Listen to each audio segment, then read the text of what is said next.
আজকে আমাকে আসন্ন রমজান উপলক্ষে একটি প্রাথমিক দার্স দেওয়ার জন্য বলা হয়েছে। বলা বাহুল্য যে আমরা সবাই রমজান আসছে এটা নিয়ে বেশ উৎফুল্ল, এবং আমি দোয়া করি যে আল্লাহ আমাদেরকে আবার এই মাসটি প্রত্যক্ষ করার সৌভাগ্য দান করুন, এবং এই মাসের আগে এবং মাস চলাকালীন সকল ইবাদত যেন আল্লাহ কবুল করে নেন। এবং আরও দোয়া করি যে আমাদের সবাই এবং আমাদের পরিবারের সকলেই যেন এই বছরের লাইলাতুল কদরটা পাই, ইনশাআল্লাহ। আমি আজকে আপনাদের সাথে কোরআনে কিভাবে রমজান নিয়ে আলোচনা করেছে তা আলোকপাত করতে চাই। কিছু বিষয় আমাদের সকলেরই জানা উচিত। আল্লাহ রমজান সম্পর্কে কোরআনে শুধুমাত্র একবার বলেছেন। আল্লাহ তাকওয়ার ব্যাপারে অনেকবার বলেছেন, আখিরাতের ব্যাপারে অনেকবার বলেছেন, বিভিন্ন নবীদের সম্পর্কে অনেকবার বলেছেন, আল্লাহ বিভিন্ন বিধিবিধান সম্পর্কে অনেকবার বলেছেন। কিন্তু যখন রমজানের কথা আসছে শুধু এক জায়গায় বলা হয়েছে, এর কোনো পুনরাবৃত্তি হয়নি, আর কোনো জায়গায় বলা হয়নি, শুধু বলা হয়েছে সূরা বাকারাতে। কিন্তু বাকারার কোন জায়গায় এটি বলা হয়েছে সেটি জানাটা খুব গুরুত্বপূর্ণ। আপনারা জানেন, সূরা বাকারার প্রথম অংশে আল্লাহ সেই কারণগুলো বলেছেন যে কারণে বনী ইসরাইল আল্লাহর অনুগ্রহ থেকে বঞ্চিত হয়েছে, তাদের ভুলগুলো। আল্লাহ এগুলোর পুরো তালিকা দিয়েছেন সূরা বাকারাতে। সেই তালিকার শেষে গিয়ে আল্লাহ ইব্রাহিম আলাইসাল্লাম সম্পর্কে বলেছেন। কেন? কারণ ইব্রাহিম আলাইসাল্লাম হচ্ছেন আরব এবং ইয়াহুদীদের মাঝে যোগসূত্র। কেন তিনি এই দুটোর মাঝখানে সেতু? কারণ আরবরা হচ্ছে ইসমাইল আলাইসাল্লামের সন্তান, আর ইহুদিরা হচ্ছে ইসাক আলাইসাল্লামের সন্তান। তাদের মাঝের একমাত্র লিঙ্কটা হচ্ছে তাদের পূর্বপুরুষ ইব্রাহিম আলাইসাল্লাম। তাদেরকে ইব্রাহিম আলাইসাল্লামের কথা স্মরণ করিয়ে দেওয়া হচ্ছে, কারণ তারা বলেছে যে তারা শুধু এমন কোন নবীকেই মেনে নিবে যার পূর্বপুরুষ তাদেরও পূর্বপুরুষ, এবং তাদের পূর্বপুরুষ বলতে তারা শুধুমাত্র ইসহাক আলাইসাল্লামকে বোঝাচ্ছে। আর আল্লাহ তাদেরকে মনে করিয়ে দিচ্ছেন যে কেন তোমরা ইসহাক আলাইসাল্লামের সন্তানদের প্রতি এত পক্ষপাত দেখাচ্ছ, আর কেন ইব্রাহিম আলাইসাল্লামের সন্তানদের তোমরা গুরুত্বই দিচ্ছ না। কারণ ইব্রাহিম আলাইসাল্লাম ইসমাইল আলাইসাল্লামেরও বাবা, আর সেই বংশ ধরে আসছেন মুহাম্মদ রাসূলুল্লাহ সাল্লাল্লাহু আলাইহি ওয়াসাল্লাম। অর্থাৎ মূল ধারণাটি হচ্ছে আল্লাহর নির্বাচিত উম্মাহ হচ্ছেন ইব্রাহিম আলাইসাল্লামের সন্তানেরা, এবং সেই সূত্র ধরেই প্রথমে তারা ছিল ইসহাক আলাইসাল্লামের সন্তান, আর পরে তারা হলো ইসমাইল আলাইসাল্লামের সন্তানেরা। কিন্তু দিন শেষে তারা সবাই কে? ইব্রাহিম আলাইসাল্লামের সন্তান। অর্থাৎ ওখানে কোনো পরিবর্তন হয়নি। এটা আসলে কোনো পরিবর্তনই নয়। তাই কেন তাদেরকে আর রিসালা দেয়া হবে না সেই কারণগুলো বলার পর তাদের কাছে ইব্রাহিম আলাইসাল্লামের উল্লেখ করা হচ্ছে, ইব্রাহিম আলাইসাল্লাম। এবং ওনার সম্পর্কে যেই ঘটনাটি বলা হচ্ছে, وَإِذْ يَرْفَعُ إِبْرَاهِيمُ الْقَوَاعِدَ مِنَ الْبَيْتِ وَإِسْمَاعِيلُ رَبَّنَا تَقَبَّلْ مِنَّا إِنَّكَ أَنْتَ السَّمِيعُ الْعَلِيمُ। ইব্রাহিম আলাইহিস সালাম কাবা ঘরের ভিত্তি স্থাপন করলেন। সূরা বাকারার প্রথম অর্ধাংশে শেষে এসে এই সম্পর্কে একটু আভাস দিচ্ছেন। কেন এটি এত গুরুত্বপূর্ণ?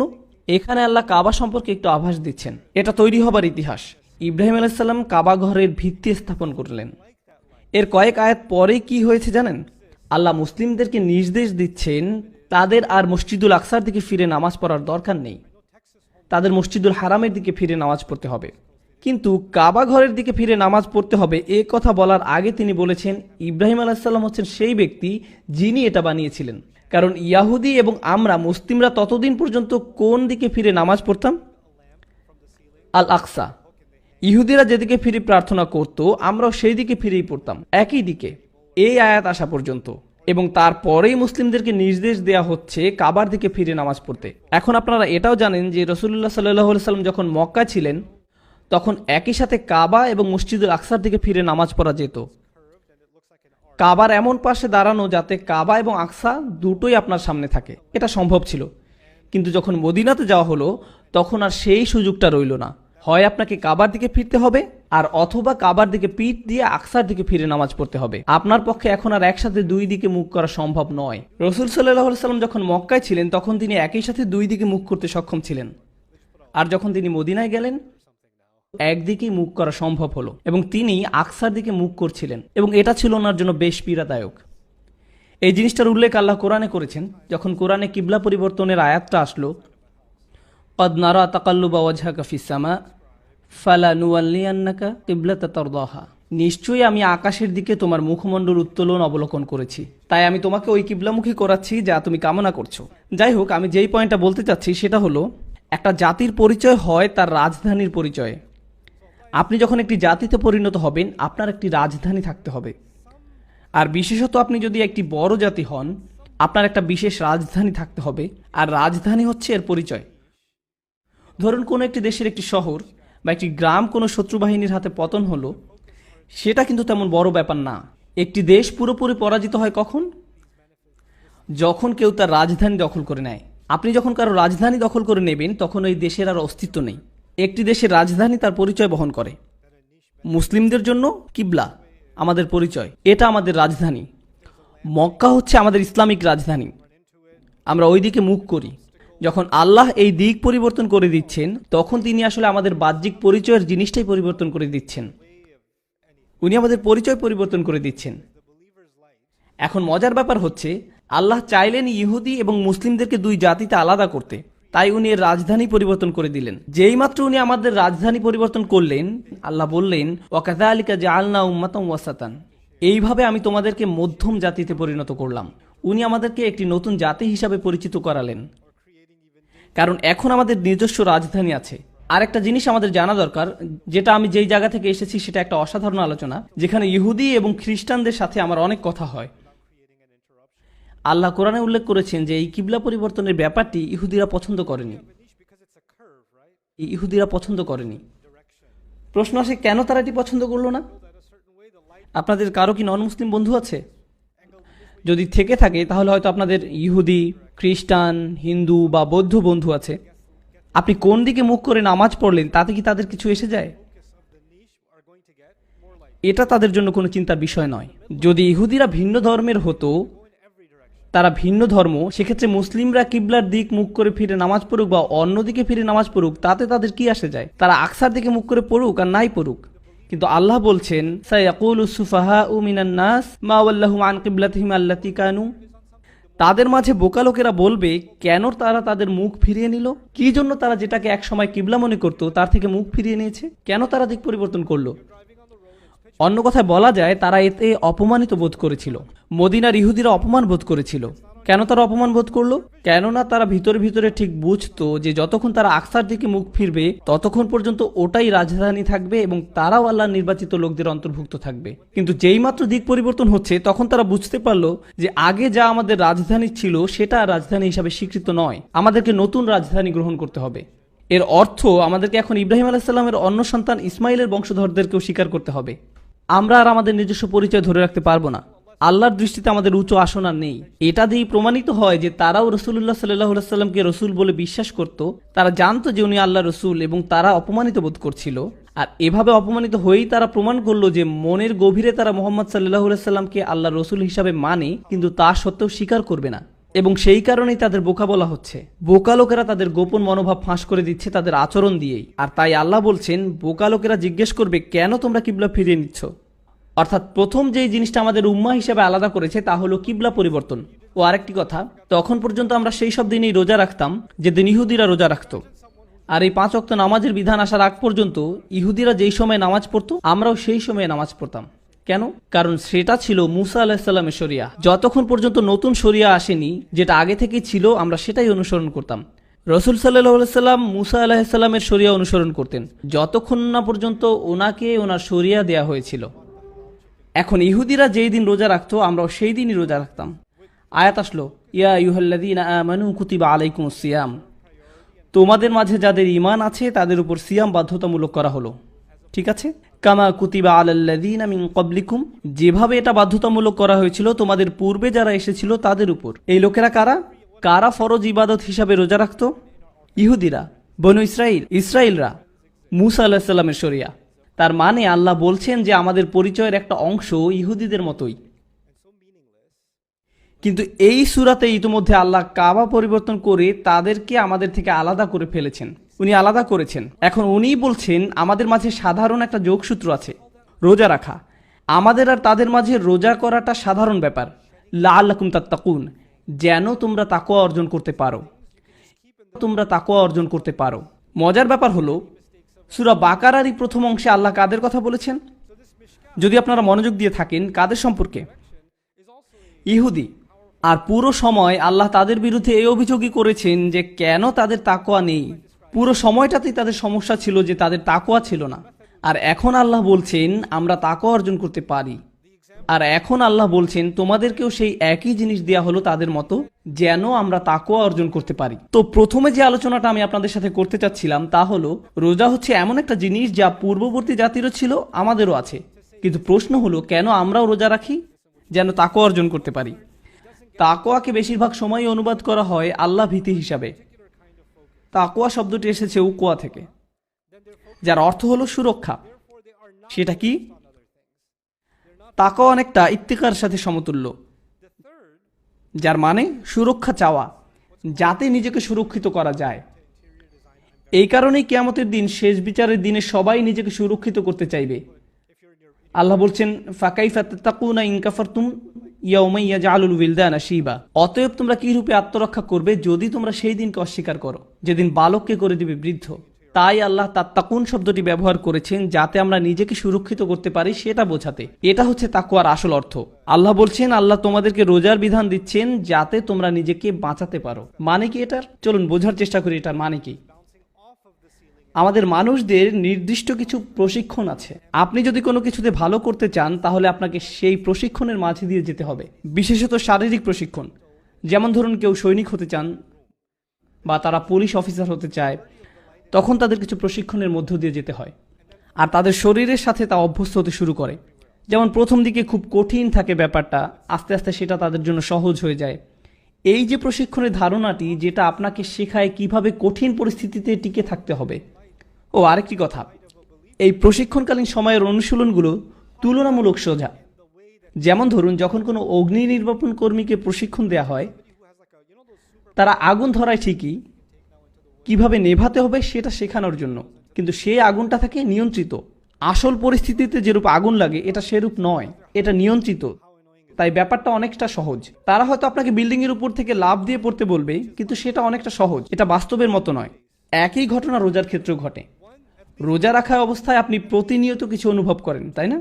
বিশেষত কাতারে কিংবা এরকম মরু অঞ্চলে আপনি প্রতিনিয়ত তৃষ্ণা অনুভব করেন, আপনি প্রতিনিয়ত ক্ষুধা অনুভব করেন।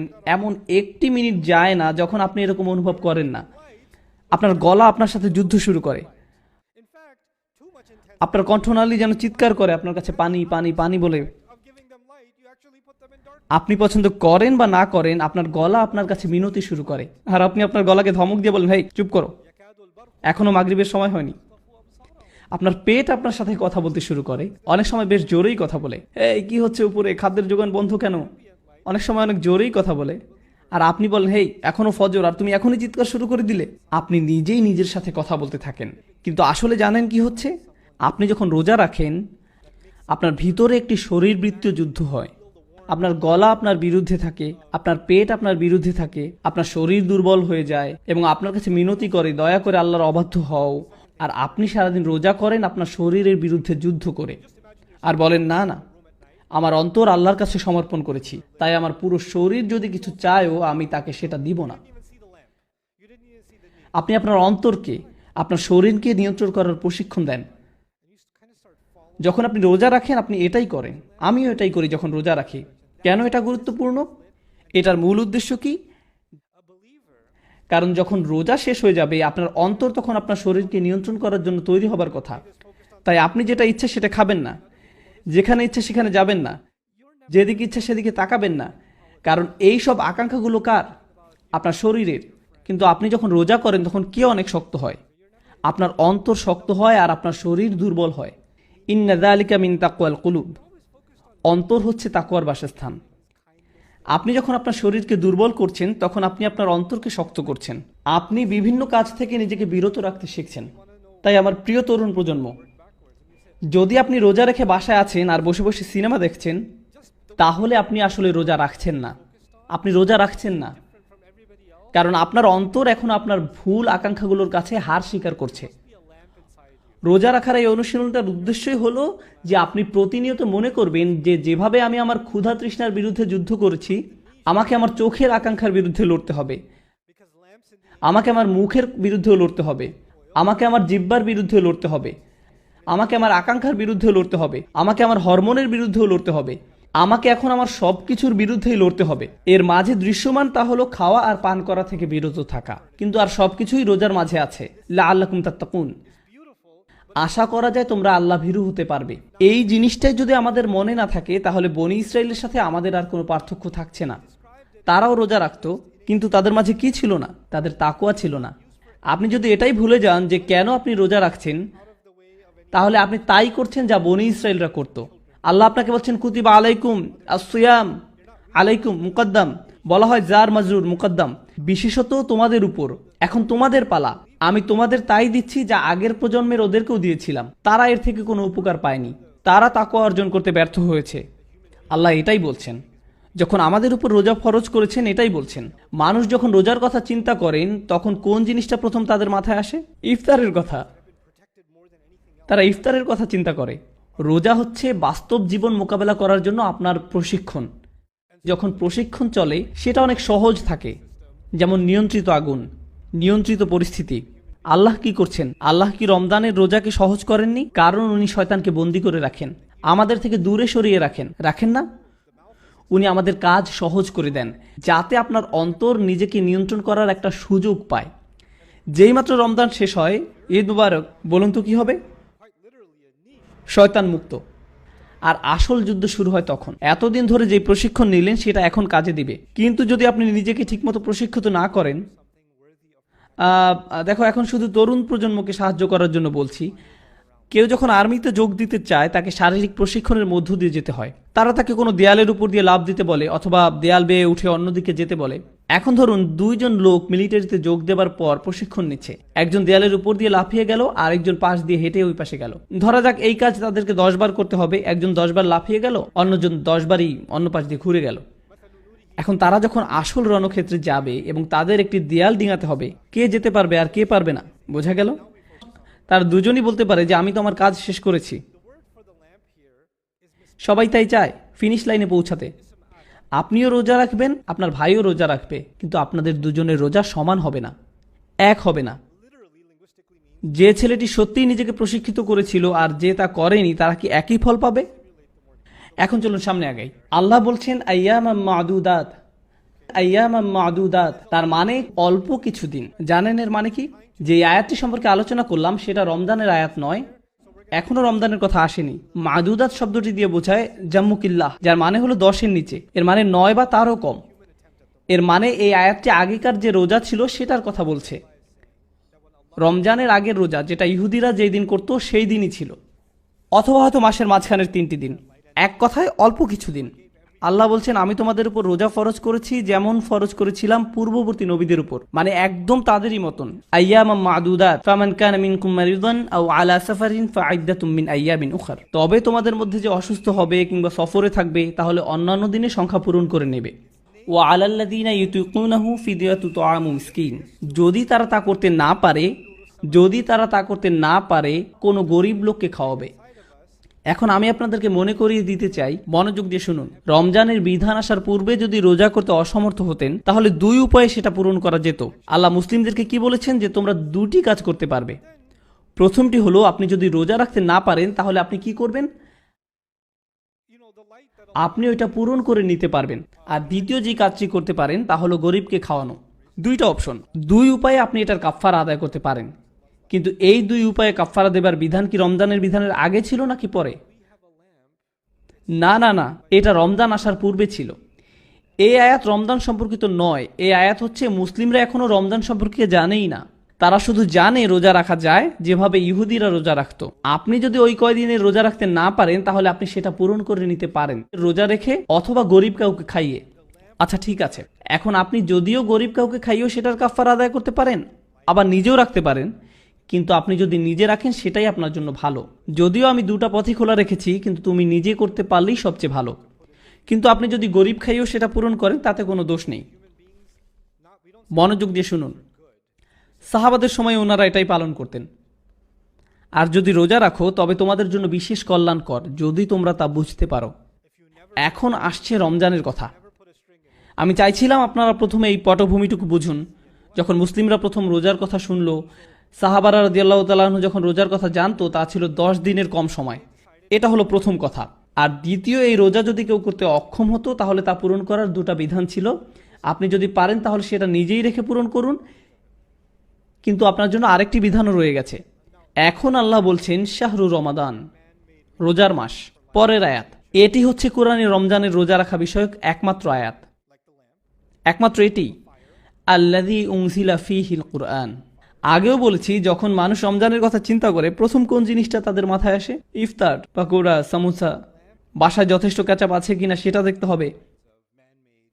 আপনি অতিরিক্ত অনেক সোডা জাতীয় জিনিস কিনেন। মুসলিমরা আসলে রমজানের সময় ওজন কমায় না, বরং ওজন বাড়ায়।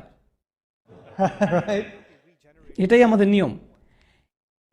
যখন আপনি রমজান মাসের কথা ভাবেন, প্রথম যে জিনিসটি আপনার মাথায় আসে তা হলো রোজা রাখা। আপনি যদি খাবারের কথা চিন্তা নাও করেন, আপনারা বলেন ভাই এই বছর রমজান তো গরমের মাঝে, কি যে হবে, আপনার মাথায় শুধু এই ধরনের চিন্তাই আসে।